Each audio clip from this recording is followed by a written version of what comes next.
Hello student, आज हम आपको रेशियो प्रपोर्शन यानी अनुपात एवं समानुपात के बारे में ये तीसरा वीडियो देने जा रहे हैं। इसमें हम कुछ और क्वेश्चन को सॉल्व करेंगे। ट्रिक के साथ इनकी प्रैक्टिस कीजिए। तो आइए शुरू करते हैं। ये क्वेश्चन अगले टाइप का, ये 7 टाइप का क्वेश्चन है। यदि किसी राशि को a तथा b के बीच यम अनुपाते n अनुपात में बांटा गया हो और a तथा b के हिस्से का अंतर p हो, ध्यान दीजिएगा, a और b दो व्यक्ति हैं, यम अनुपाते n अनुपात में बांटा गया और a और b के हिस्से का अंतर, दोनों के हिस्से का अंतर p हो, तो a का हिस्सा, अगर आपको a का हिस्सा पूछा तो a का अनुपात ऊपर और नीचे दोनों अनुपात का अंतर गुणे p, यानी दोनों के हिस्से का अंतर। बहुत आसान है। a का हिस्सा यानी m अपान m माइनस n और गुणे p। b का हिस्सा पूछा तो n ऊपर n अपान m माइनस n यानी अंतर गुणे p। लेकिन अगर ये पूछता है कि कुल राशि कितनी है, तो आप इस दोनों अनुपात को जोड़ लीजिए, n प्लस n और यहाँ नीचे अंतर और गुणे p। इन तीन को अगर आप समझ के दिमाग में बैठा लिए तो कम से कम 3 टाइप के क्वेश्चंस आपके सॉल्व हो सकते हैं। एक क्वेश्चन हम इस पे आपको लगा के दिखा रहे हैं। क्वेश्चन आपके स्क्रीन पे चलेगा।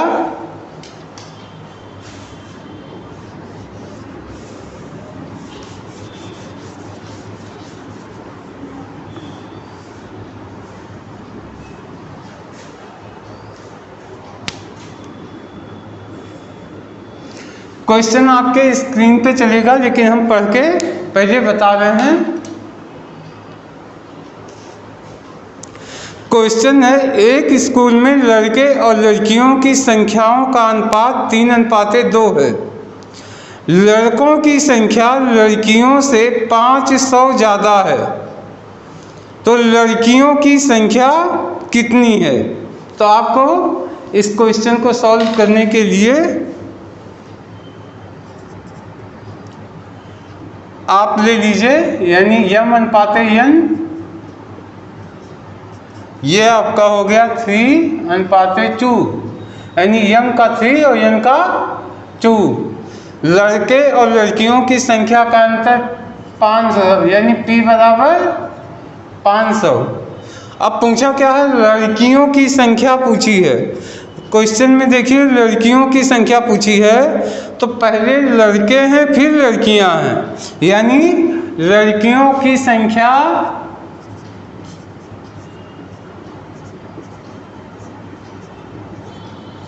बराबर, यानी लड़कियों का अनुपात 2 है, 2 और दोनों अनुपातों का अंतर यानी 3-2 गुणे 500, यानी 2/1 गुणे 500 यानी 1000। ये लड़कियों की संख्या हो गई। ये आपका क्वेश्चन तुरंत आ जाता है, बहुत आसान है।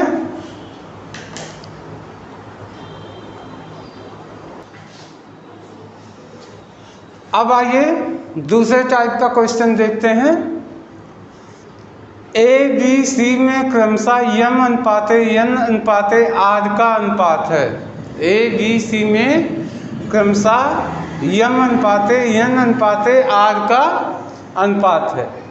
ठीक है, a b c अनुपात है m अनुपाते m अनुपाते r।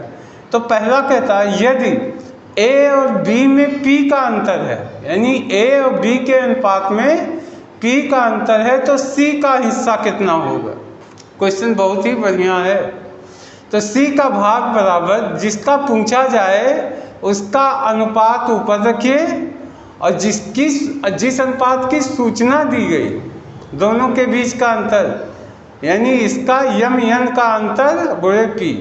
जिसका पूछा जाएगा उसके अनुपात को ऊपर और जिसकी सूचना दी होगी उसको अंतर यहाँ करके P गुणे P। इसी तरीके से यदि A और C में P का अंतर हो, A C में P का अंतर हो तो B का भाग। अब देखिए B का अनुपात N है तो N अपान A का M और C का R, M और R में अंतर और गुणे P। समझ गए होंगे। B और C में P का अंतर है तो A का भाग पूछेगा तो A का अनुपात ऊपर M और B और C यानी N और R इसका अंतर और गुणे P। इस तरीके से अगर आप करते हैं, इसको एक बार समझ लीजिए, दिमाग में बैठ जाएगा तो कम से कम 3 टाइप के क्वेश्चंस आपके बनते हैं। पता नहीं कौन सा क्वेश्चन आपके एग्जाम में दे दे। अब इस फार्मूले पे हम एक क्वेश्चन लगा के आपको दिखा दे रहे हैं।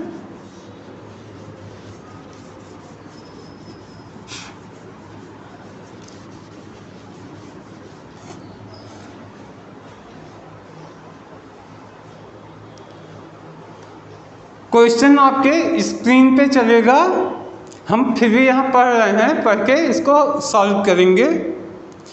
क्वेश्चन है किसी राशि को P Q R के बीच में 2:5:7 के अनुपात में बांटना है।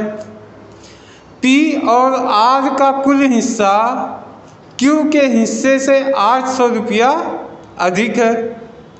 P और R का कुल हिस्सा Q के हिस्से से 800 रुपया अधिक है तो P का हिस्सा कितना है? तो P का हिस्सा कितना है? यहाँ पे क्वेश्चन को ध्यान से आप समझें तो कहा है P और R का कुल हिस्सा Q के हिस्से से 800 रुपया अधिक है। तो अब आप देखें कि P और R यानी P का अनुपात 2 और R का अनुपात 7, यानी इन दोनों अनुपातों के योग से इसमें से जब आप Q घटाएंगे तो 5 घटाएंगे तब जाके आपका मान निकलेगा। इसको हम सॉल्व कर रहे हैं। क्वेश्चन को बहुत ध्यान से पढ़िएगा। क्वेश्चन बहुत ही अच्छा है, एग्जाम में पूछा गया है और इन फ्यूचर पूछा जा सकता है। क्यों? क्योंकि इसमें थोड़ा सा मानसिक वर्क करना होता है। अब देखिए 3 हिस्सा है P Q R, ये हो गया 2, 3 लोग हैं, P Q R के भी 2 अनुपात 5 अनुपात 7। अब कह रहा है P और R का कुल हिस्सा Q के हिस्से से 800 रुपया अधिक है, यानी अब फिर पूछा है P का हिस्सा कितना है, यानी P का हिस्सा पूछा है, P का हिस्सा। तो जब P का हिस्सा पूछेगा तो P का अनुपात ऊपर करेंगे और नीचे क्या होगा, जो बाकी शेष 2 सूचनाएं हैं यानी Q और R, यहाँ एक डिफरेंस दिया है। ये कह रहा है P R का कुल हिस्सा, तो P और R का कुल हिस्सा यानी 2 + 7 और Q के हिस्से से यानी -Q का मान 5, यानी P और R का कुल हिस्सा और Q के हिस्से दोनों के बीच का अंतर 800 रुपये है। तो हम क्या करेंगे, गुणे 800। यहाँ यही मार्के की बात है। अगर आप समझ गए तो इस क्वेश्चन को अच्छे से सॉल्व कर लेंगे और इसी के वजह से ही एग्जाम में ये क्वेश्चन पूछा जाता है। अब आप इसको सॉल्व कर दीजिए। 279 में से 5 गया, 4 गुणे 800 काट दीजिए। 2 दूनी 400। कहने मतलब ये क्वेश्चन मेरे नज़र में बहुत ही इम्पोर्टेंट क्वेश्चन है। इस तरीके से इसको ध्यान से समझ लीजिएगा। अब आते हैं एक दूसरे टाइप का क्वेश्चन देखते हैं। इसको देखिए, बहुत ही इम्पोर्टेंट क्वेश्चन ये है। यदि किसी थैले में x रुपये, y रुपये और q रुपये के नोटों का अनुपात यम अनुपाते n अनुपाते r हो तथा नोटों का कुल मूल्य p रुपया है, तो ध्यान से देखिएगा, कोई ऐसी चीज़ नहीं है। x रुपया, y रुपया, q रुपया के नोट का अनुपात कितने अनुपात में है? यम अनुपाते n अनुपाते r। नोटों का कुल मूल्य कितना है? p। पहला, x रुपए के नोटों की संख्या, x रुपए के नोटों की संख्या। ध्यान दीजिए, इसमें कुछ नहीं करना। x रुपए का पूछा तो x का अनुपात ऊपर कर दीजिए अपान xm। देखिए, रुपया अनुपात x m plus y n plus q r, x m y n q r। यानी पहला नोट पहला अनुपात, दूसरा नोट दूसरा अनुपात, तीसरा नोट तीसरा अनुपात। आपस में गुणा करा के जोड़ दीजिए, गुणे p। बहुत आसान है, आ जाएगा। y रुपए के नोटों की संख्या पूछा तो आप y को n को ऊपर कर दीजिए, इसका अनुपात, और उसके बाद फिर वही x m plus y n plus q r गुणे p। अगर q रुपए के नोटों की संख्या पूछेगा तो q का अनुपात ऊपर कर दीजिए, यानी r ऊपर, फिर वही x m y m और q r गुणे p। इस तरीके से 3 टाइप के 3 क्वेश्चन में से कोई क्वेश्चन पूछ सकता है, लेकिन आप समझ भर लीजिए, दिमाग में बैठा लीजिए, तो आप इस टाइप के क्वेश्चन को सॉल्व कर सकते हैं। हम आपको एक क्वेश्चन इसमें से लगा के दिखा रहे हैं।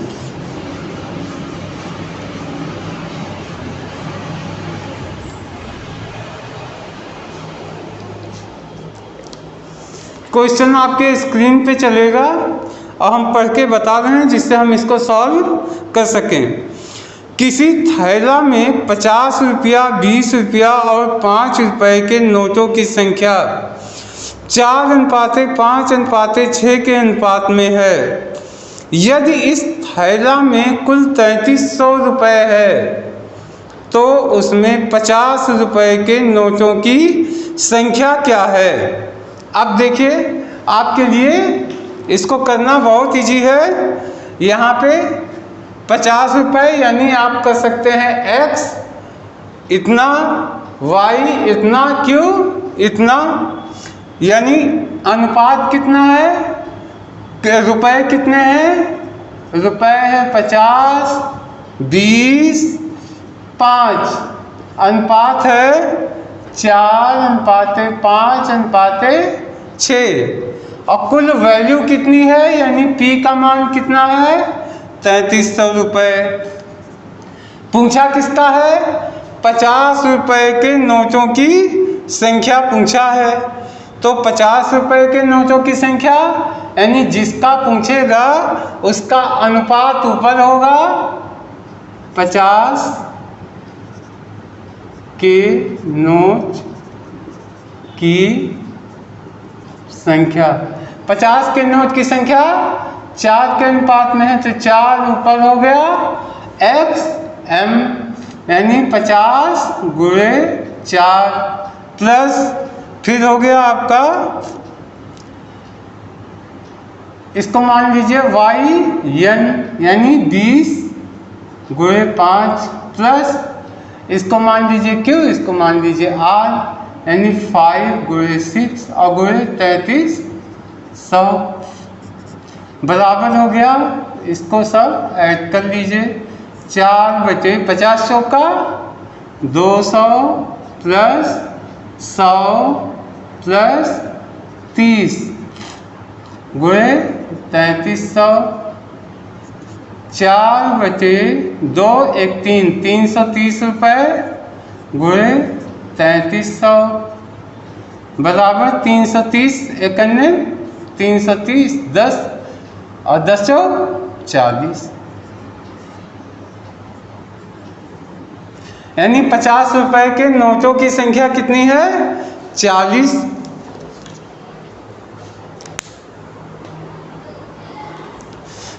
तो छात्रों, आपको हमने 3 टाइप के क्वेश्चंस इस ट्रिक में बताए हैं, और इसके बाद हम नेक्स्ट वीडियो जो देंगे उसमें भी हम 3-4 टाइप के क्वेश्चन बनाएंगे। इस तरीके से आपका रेशियो एंड प्रोपोर्शन कंप्लीट हो जाएगा। आप इन ट्रिक्स का जम के अभ्यास कीजिए, इस पे क्वेश्चंस खोज के सॉल्व कीजिए। हमें उम्मीद है आपको सफलता ज़रूर मिलेगी। चैनल को सब्सक्राइब कर लीजिएगा, जिससे आपके पास तुरंत नोटिफिकेशन पहुंच जाए। Thank you.